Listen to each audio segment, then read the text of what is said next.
Figura del maestro en la historia del pensamiento pedagógico. A lo largo de la historia de la educación se encuentra el quehacer del maestro. La imagen del maestro varía en cada época histórica dependiendo de las estructuras tradicionales de la sociedad, donde el maestro forma parte de esa resistencia pasiva en la transformación del proceso educativo. Para ponerlos en contexto, les voy a estar contando sobre cómo ha evolucionado la figura del maestro a lo largo de la historia. Para dar respuesta a esta pregunta, nos trasladaremos a las diferentes épocas de la historia. Edad antigua. En la cultura griega encontramos los primeros maestros en el siglo V a.C. Estos primeros profesores griegos, llamados sofistas, se pueden comparar con los profesores universitarios.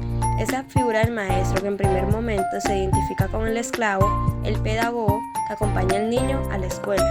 Más tarde, justificada con el esclavo, será este quien instruya a los niños de su amo.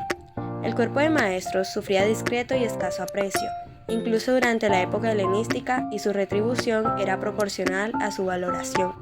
Dada la escasa preparación del maestro, cumplía más el papel de niñero que de pedagogo. Edad Media. Durante la Edad Media, el maestro era el eje de la educación. El maestro era una figura clave en la transmisión de conocimientos, principalmente en monasterios y escuelas catedralistas, donde enseñaban a leer, escribir y los principios básicos de la fe. Su rol era fundamental para preservar y difundir la cultura y el saber de la época. Además, los maestros no solo se limitaban a impartir conocimientos académicos, también desempeñaban un papel moral y ético en la formación de los estudiantes, quienes eran preparados para ser futuros miembros activos de la sociedad. En este contexto, el latín se convirtió en la lengua de instrucción, lo que permitió una mayor conexión con los textos clásicos y religiosos. Las universidades comenzaron a surgir hacia el final de este periodo, formalizando aún más la figura del maestro como un experto en su campo y un guía en el proceso educativo. Edad Moderna. Ya había muchos maestros repartidos por las diferentes geografías nacionales. La formación del magisterio es un pilar fundamental en la reforma. Se incrementa el número de escuelas y se expanden las órdenes religiosas que se dedican casi exclusivamente a la enseñanza. Durante esta época se comenzaron a establecer sistemas educativos más estructurados y sistemáticos, lo que permitió una mayor accesibilidad a la educación para diversas clases sociales. La influencia de pensadores promovió nuevas ideas sobre la educación centrada en el alumno, lo que llevó a que los maestros adoptaran métodos más innovadores y adaptativos.